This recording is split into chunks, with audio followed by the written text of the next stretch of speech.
Curtiss P-40 Warhawk. Contexto: as raízes do P-40 remontam até 1924, com a origem dos famosos caças Hawk Curtiss, que se tornaram os melhores de todos os tempos nos Estados Unidos da América, aviões de perseguição. Em 1933, depois que o modelo 66 da Curtiss perdeu para o Boeing P-20 e 6 durante um United States Army Air Corps fly-off, Curtiss estava determinado a manter sua dominância como um contratado do Corpo Aéreo do Exército, e contratou Donovan R. Berlin como seu novo engenheiro-chefe. Berlin trabalhou na Douglas e na Northrop, empresas líderes em design de aeronaves. O resultado foi o modelo 75. Originalmente, foi rejeitado em favor do Swirsky P-35, mas em 1937, Curtiss recebeu um contrato para 210 modelos 75 P-35S, designados P-36As, que foi o maior dos Estados Unidos da América, pedido de avião militar desde a Primeira Guerra Mundial. Inscreva-se no nosso canal para receber notificações de novos episódios. Os designs de aeronaves de combate em todo o mundo amadureceram rapidamente no final dos anos 30, e logo ficou óbvio que o P-36 não era páreo para os novos designs europeus. O desempenho em grandes altitudes tornou-se um bem inestimável. Berlin tentou melhorar o P-36 ao redesenhá-lo para acomodar um motor líquido refrigerado, a linha Allison V171011 com turbo supercharger. A nova aeronave foi designada como 10P-37, mas não foi popular entre os pilotos. O turbo supercharger era pouco confiável e a cabine de comando, situada muito atrás na fuselagem por Berlin, limitava a visão frontal do caça. No entanto, quando o motor não estava dando problemas, o 10P-37, mais aerodinâmico, era muito mais rápido do que o P-36. Curtiss tentou novamente em 1938. Berlin havia modificado outro P-36 com um novo motor Allison V1719. Designado como XP-40, voou pela primeira vez em 14 de outubro de 1938. O XP-40 parecia promissor e Curtiss o ofereceu aos líderes do Corpo Aéreo do Exército, que avaliaram o avião em Wright Field, Ohio, em 1939, junto com várias outras propostas de caças. O XP-40 tinha a vantagem de ser baseado em um design de caça existente que já estava na linha de produção. Isso significava que Curtiss poderia colocar o P-40 em produção com um mínimo de atraso e pelo preço altamente competitivo de $24.566,60 cada. Em 524 P-40S, Curtiss recebeu um 524 P-40S, o maior pedido de aviões de combate feito pelo Exército, 1918. O protótipo P-40 estava armado com uma metralhadora de calibre .50 e uma de calibre .30, o padrão dos caças do Corpo Aéreo nos anos 30, mas o modelo de produção tinha duas metralhadoras de calibre .50. De acordo com o presidente Franklin D., política de Roosevelt de disponibilizar o mais recente equipamento militar americano para os aliados, 140 do lote original de P-40s foram desviados para a França. Eles estavam armados com uma metralhadora de calibre 1.50 no fuselagem e 4 armas de 7.5 mm nas asas. No entanto, nenhum desses P-40s foi entregue até o momento em que a França capitulou. Em vez disso, os P-40s de exportação foram entregues à Força Aérea Real Britânica, Real Força Aérea, e ficaram conhecidos como Tomahawk Mark I. Com base na experiência de combate europeia, Curtiss adicionou armadura no P-40 e reforçou seu armamento, instalando uma metralhadora calibre 30 em cada asa. O caça melhorado foi chamado de P-40B pelos americanos e Tomahawk Mark II pelos britânicos. O modelo P-40-100 também possuía tanques de combustível autosselantes e uma metralhadora adicional de calibre 30 em cada asa. Primeiro voo em abril de 1941, o P-40-100 foi considerado a primeira versão verdadeiramente pronta para combate da linha P-40. Porém, houve um preço pelas melhorias necessárias. O peso bruto da aeronave aumentou de 7.215 para 8.058 libras, um aumento de 843 libras ou aproximadamente 11%, sem aumento na potência do motor. A taxa de subida do P-40C sofreu, era menos manobrável e sua velocidade máxima caiu para 340 mph. Em comparação, o Messerschmitt Me-109E, usado pela Luftwaffe em 1941, pesava apenas 6.100 libras e tinha uma velocidade máxima de 360 milhas por hora. O marechal do ar, Sir Kenneth Cross, que serviu na Força Aérea do Deserto da Real Força Aérea, lembrou que o Tomahawk era lindamente construído, mas com desempenho inferior ao do Messerschmitt 109 FIG. Quando os Estados Unidos da América declararam guerra, os P-40 equiparam muitas das unidades de combate de linha de frente do Corpo Aéreo do Exército. O valente lutador, eventualmente, viu combate em quase todos os teatros de operações, sendo mais eficaz no Teatro China-Burma-Índia da China-Burma-Índia. O grupo China-Burma-Índia, que ganhou mais notoriedade durante toda a guerra e que permanece até hoje sinônimo do P-40, foi o Grupo de Voluntários Americanos, ou os Tigres Voadores. A unidade foi organizada depois que os chineses deram ao ex-United States. O capitão do Corpo Aéreo do Exército, Cleley Chennault, recebeu quase 9 milhões em 1940 para comprar aviões e recrutar pilotos contra os japoneses. O dinheiro da China desviou um pedido da Real Força Aérea para 100 P-40B Tomahawks, mas comprar aviões foi apenas um passo crucial na criação de uma unidade aérea de combate. Pilotos treinados eram necessários com urgência, devido às tensões crescentes no Pacífico. Em 15 de abril de 1941, o presidente Roosevelt assinou discretamente uma ordem executiva permitindo que Chennault recrutasse pilotos reservistas americanos diretamente. Em poucos meses, 350 aviadores se juntaram de esquadrões de perseguição, caça, bombardeio e patrulha. Aproximadamente metade dos pilotos dos Tigres Voadores eram americanos, Marinha e Corpo de Fuzileiros Navais, enquanto o Corpo Aéreo do Exército fornecia 1/3. Pilotos de teste de fábrica da Bell, Consolidated e outras empresas e pilotos de companhias aéreas comerciais preencheram as vagas restantes.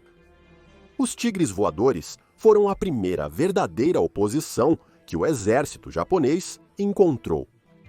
Em menos de 7 meses de ação, os pilotos do grupo de voluntários americanos destruíram cerca de 115 aeronaves japonesas e perderam apenas 11 aviões em combate aéreo.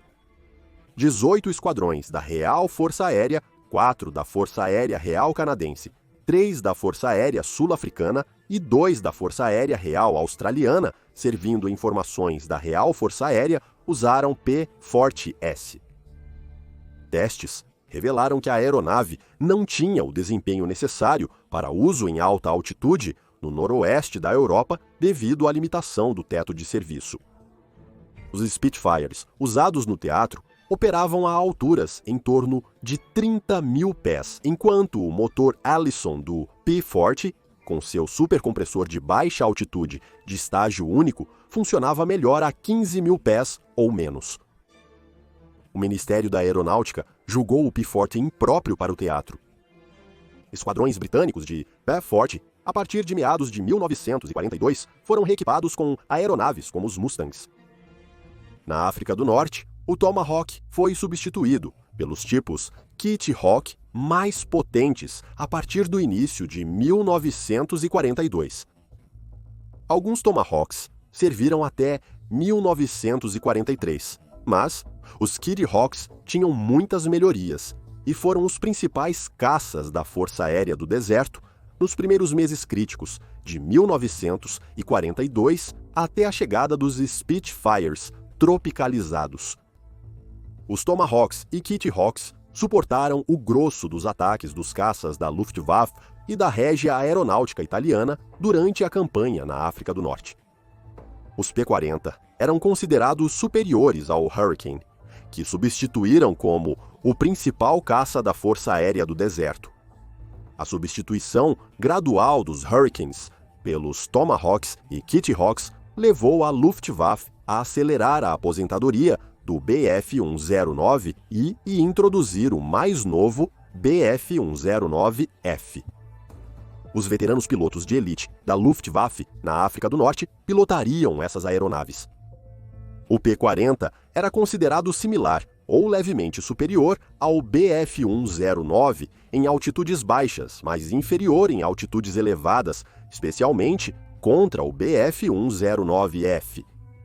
Na África do Norte, a maioria dos combates aéreos aconteceu abaixo de 16 mil pés, neutralizando boa parte da vantagem do Bf-109.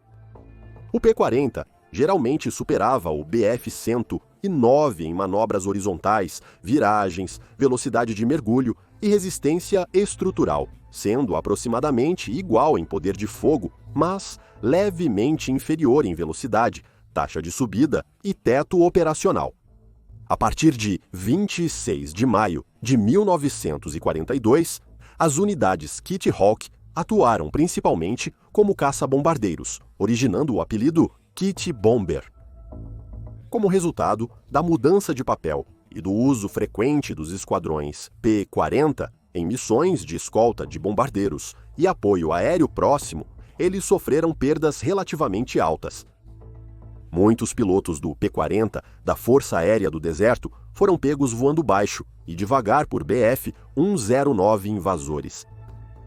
O as do P-40, com a maior pontuação, Clive Caldwell, da Força Aérea Real Australiana, que reivindicou 22 de seus 28 abates no tipo, disse que o P-40 quase não tinha vícios, mas era um pouco difícil de controlar na velocidade terminal. O P-40 possuía uma das maiores velocidades de mergulho entre os caças do início da guerra, além de boa manobrabilidade em alta velocidade. Teatro do Pacífico. Um total de 15 United States, 15 grupos de caça de perseguição da Força Aérea do Exército dos Estados Unidos da América, junto com outros esquadrões de caça e unidades de reconhecimento tático, operaram o P-40 de 1941 a 1945. O P-40 era o principal United States caça da Força Aérea do Exército no Teatro do Sudoeste do Pacífico e do Oceano Pacífico durante 1941 e 1942. Em Pearl Harbor e nas Filipinas, os esquadrões de P-40 sofreram perdas incapacitantes no solo e no ar para os caças japoneses. Durante o ataque a Pearl Harbor, a maioria dos caças da Força Aérea do Exército dos Estados Unidos da América, os P-40Bs, foram destruídos. No entanto, alguns P-40 conseguiram decolar e abater várias aeronaves japonesas. O único caça americano ainda capaz de voar que sobreviveu ao ataque japonês, a Pearl Harbor, está exposto no Museu do Patrimônio Americano. Contrariando o senso comum, com altitude suficiente, o P-40 poderia virar com o A-6M0 e outros caças japoneses usando uma virada vertical de nariz para baixo, combinada com uma virada de banco, técnica conhecida como ioiô baixo. Os Kitty Hawks da Real Força Aérea Australiana tiveram um papel fundamental no Teatro do Sudoeste do Pacífico. Eles lutaram na linha de frente como caças nos anos iniciais críticos da Guerra do Pacífico. A durabilidade e capacidade de carregar bombas de 1.000 libras do P-40 também o tornaram ideal para ataque terrestre. Um total de 13 unidades da Real Força Aérea Canadense operaram o P-40 nos teatros do Noroeste Europeu ou Alasca. 301 P-40S foram destinados à Real Força Aérea da Nova Zelândia. para uso no Teatro do Pacífico, embora 4 tenham se perdido durante o trânsito. Contra os alemães. Em 14 de agosto de 1942, a primeira vitória confirmada por um United States, a unidade da Força Aérea do Exército sobre uma aeronave alemã na Segunda Guerra Mundial, foi alcançada por um piloto de P-40-100.